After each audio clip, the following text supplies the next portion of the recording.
Welcome to my channel friends. आज की कहानी है अपनापन।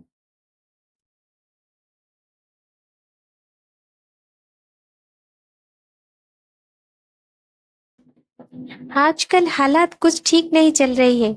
जाना पहचाना सा हो या कोई अजनबी, कोई किसी को भरोसा नहीं कर सकता है। इसमें किसी को दोष देना भी ठीक नहीं होगा, क्योंकि सभी अपनी अपनी सेफ्टी को लेकर काफी कॉन्शियस हो गए हैं।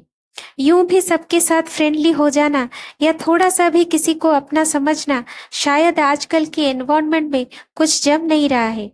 ये शिक्षा मुझे स्कूल छोड़ने के इतने सालों बाद मिली, इसलिए मैं उन सब की जिन्होंने मुझे अच्छी टीचर की तरह शिक्षा दी बिना कोई फीस लिए, उन सब की जिंदगी भर शुक्रगुजार रहूंगी। जिंदगी की एक बहुत बड़ी सीख मिली मुझे।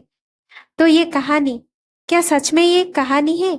लेकिन सीख एकदम असली है। मैं और मयंक लगभग 15 साल से मुंबई के एक प्रतिष्ठित कॉलोनी में रह रहे हैं, अपनी बेटी ईसा के साथ। कॉलोनी के सभी फैमिलीज बहुत ही वेल एजुकेटेड है। आपसी संबंध भी सबके ही अच्छे ही है। हमारे घर के ठीक बगल वाले घर में बालचंद्रन फैमिली रहती है। मिसेस बालचंद्रन से मेरी अच्छी खासी दोस्ती थी 15 सालों से। उम्र में कुछ फर्क तो था, लेकिन इससे हमारी दोस्ती में कभी कोई फर्क नहीं पड़ा। बालचंद्रन सर भी मिलनसार आदमी थे। एक फैमिलियर रिलेशन हो गया था इन 15 सालों में हमारा। ज्यादा समय नहीं होता था मुझे मिसेस बालचंद्रन के वहां हो रहे हर महीने की किट्टी पार्टी में जाने की, या मयंक को कभी बालचंद्रन सर के हर रोज हो रहे ताश पार्टी में जाने की। लेकिन हर दिन एक दो बार हालचाल कभी वो पूछ देती थी तो कभी मैं। एक दिन काफी देर से रसोई घर के दरवाजे से मैं मिसेस बालचंद्रन को रोटी बनाते हुए देख रही थी। वे बार बार रोटी बेलकर पतली रोटी बेलने की कोशिश में रोटी बेलती और फिर बिगाड़ देती। हर बार आटा बेलन पर ही चिपक जाता था। झुंझलाकर उन्होंने मोटी सी रोटी तवे पर ही सेकने के लिए डाल दी।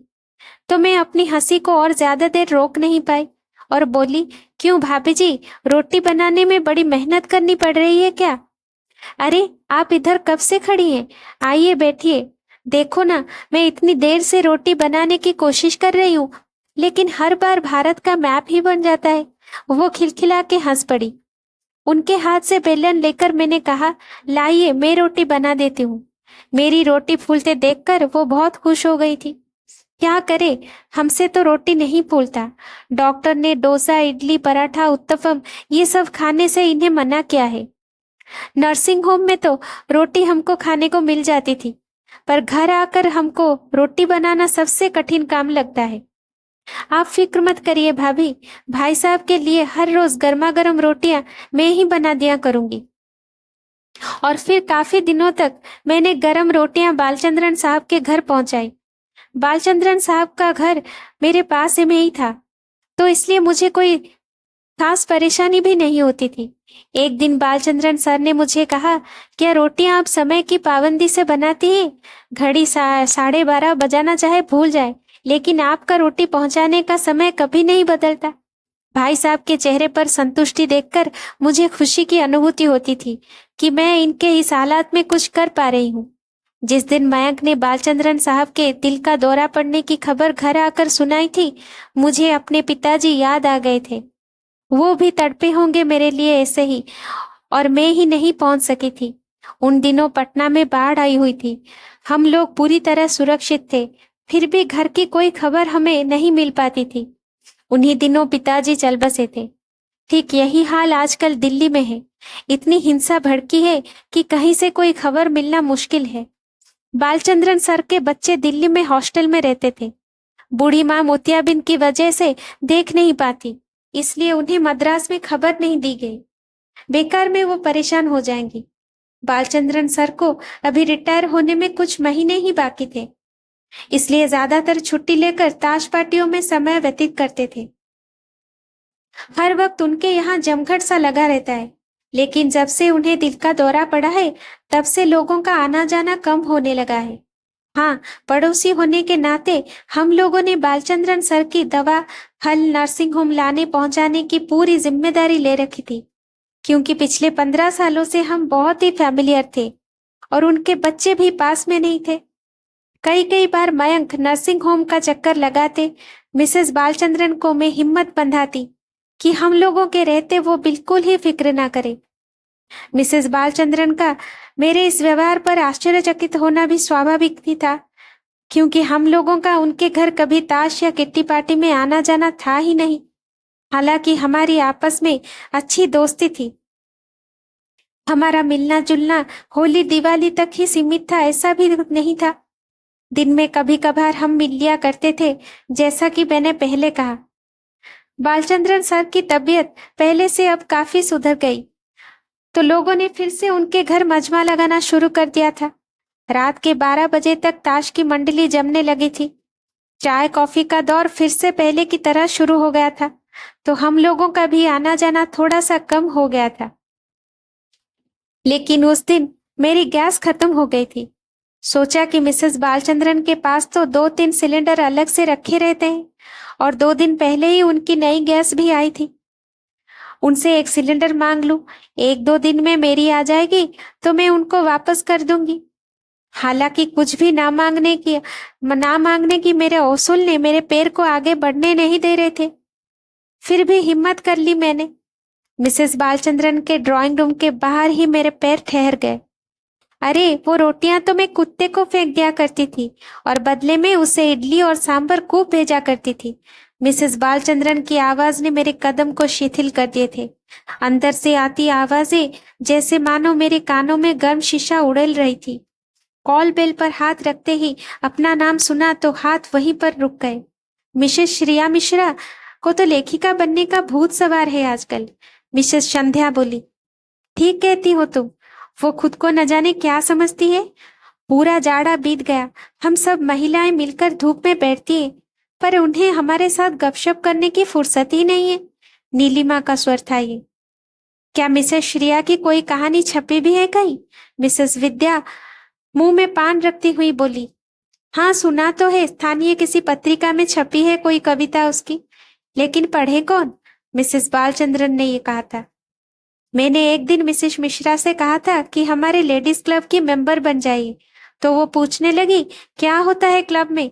मैंने बताया 200 रुपए महीने सब सदस्यों से लेकर जमा करते हैं, और जिसके घर में महीने में एक बार ताश की पार्टी होती है वही रुपए सब खर्च किए जाते हैं चाय नाश्तों में। तो मिसेस मिश्रा ने माफी मांग ली थी ये कहकर कि ताश तो मैं कभी खेलती ही नहीं। मिसेस संध्या बोली थी शायद। उसको कुछ आता हो तब तो क्लब की सदस्य भी बने। हंसी के जोरदार ठहाके गूंज गए मिसेस बालचंद्रन के। हमारे पति होते तो ये सब पोथी पत्रा को आग में ही झोंक डालते, ये नीलिमा बोली। और नहीं तो क्या, मिसेस संध्या थी ये। एक एक आवाज जानी पहचानी है, लेकिन मुझे सबसे ज्यादा दर्द मिसेस बालचंद्रन की बातों से हुआ था, और कुछ सुनने की हिम्मत नहीं थी मुझ में अब। खैर कुछ भी कहिए, आखिर उन्होंने आपके साथ 14-15 साल तक अच्छे संबंध बनाए रखे हैं। भाई साहब के लिए बहुत दिन तक गरम गरम रोटियां भेजी, वरना वो तो किसी और से इतनी दोस्ती नहीं रखती है, और किसी के घर बहुत ज्यादा आती जाती तक नहीं। लीला की बातों ने मेरे कदमों की चाल को और भी बढ़ा दी, और मैं उल्टे पैरों वापस आ गई। मन ही मन सोच रही थी, 15 साल, कोई 5 साल या 5 महीने भी तो नहीं। इतने सालों तक कैसे मैं कुछ जान नहीं पाई, इनको पहचान नहीं पाई। 5 घंटे में भी कोई किसी को पहचान जाता है, तो क्या मैं एक इडियट थी? हाँ, यही तो कहेगा कोई भी। मयंक और ईशा ये जानकर क्या सोचेंगे, कैसे रिएक्ट करेंगे? मयंक तो मुझे ही कहेंगे कि तुम्ही को इतना भी किसी के लिए इमोशनल नहीं होना चाहिए था। और एक तरह से ये सही तो साबित हुआ। हाँ, हूं मैं मूर्ख ही सही, लेकिन अब मुझे मेरी इस मूर्खता पर गर्व है, कोई शर्म नहीं। क्योंकि मैं मूर्ख ही सही, लेकिन किसी के जज्बातों के साथ खेलती तो नहीं, और वो भी 15 सालों से। घर में आते समय पोस्टमैन को मैंने देखा। शायद मेरी कोई रचना या कविता वापस आई है, क्योंकि लिफाफा वही है जो मैंने टिकट लगाकर अपना पता लिखकर मेरी रचना के साथ भेजा था, ताकि रिजेक्ट होने पर रचना वापस की जा सके। हाँ, मैं कभी कभी कुछ लिख लेती हूँ, ये मेरी हॉबी है। एक आध बार स्थानीय पत्रिका में मेरी कुछ रचनाएं प्रकाशित भी हुई थी, लेकिन ज्यादातर मेरी रचनाएं रिजेक्ट कर दी जाती थी। इसलिए मेरी पीठ पीछे सब मेरा मजाक उड़ाते हैं ये मुझे आज पता चला। मम्मी मम्मी, आपकी रचनाएं संपादक के खेत सहित। ईशा हंसकर ये बोली। मैं अपनी सोच से बाहर निकली। ईशा तो मेरी बच्ची है, लेकिन आज उसकी ये हंसी भी मुझे चुभ रही थी। फिर से कोई कविता या कहानी वापस आई है क्या? मयंक ने पूछा। मेरी चुभन और भी बढ़ गई। सोचने लगी, सब मुझ पर हंसते हैं क्योंकि मेरी कोई कविता, लेख, कहानी किसी भी पत्रिका में अच्छे से नहीं प्रकाशित हुई है। यहाँ तक कि जब पोस्टमैन जोरदार से लिफाफा ग्रिल के अंदर फेंकता है तो वो मेरे दिल पर चोट करता है। मैं क्या करूं? एक दिन सब कहानी कविताओं में आग लगा दूं तो किस्सा ही खत्म हो जाएगा। लेकिन एक छोटी सी स्थानीय पत्रिका में एक बार मेरी कविता छपने की सूचना मुझे मिली थी। उसी दिन से मेरा आत्मविश्वास बढ़ गया था। लाओ ईशा, मैं देख देख तो लूं क्या है। मयंक ने हाथ बढ़ाया।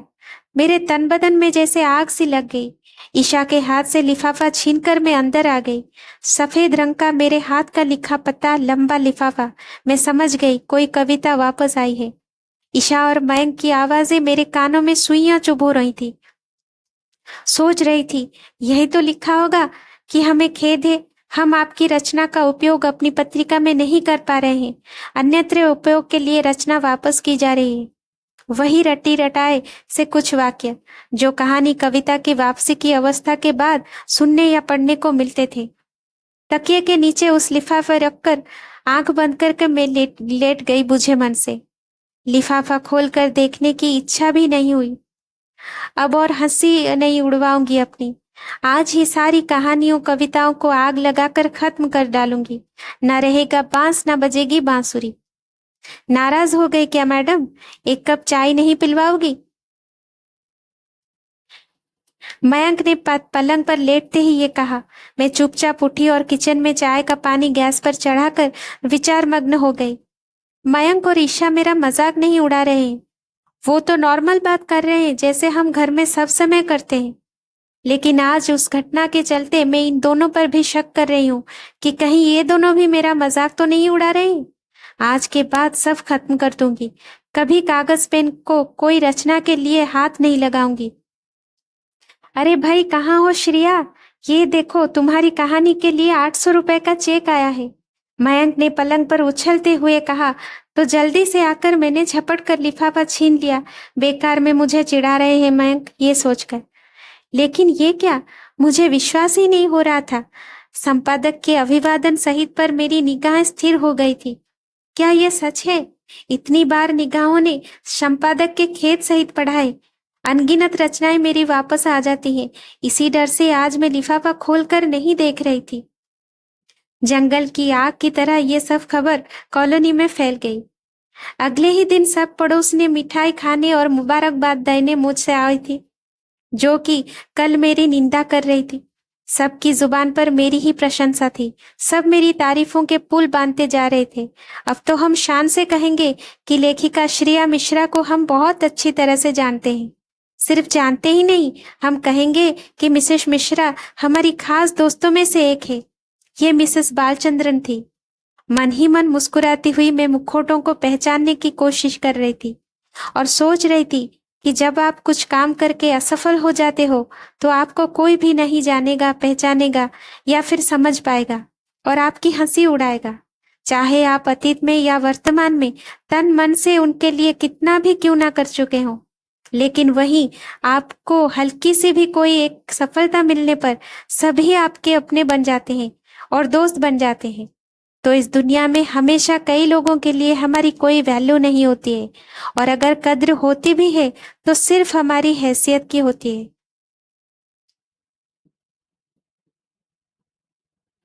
Thank you for watching. Please like, share and subscribe my channel.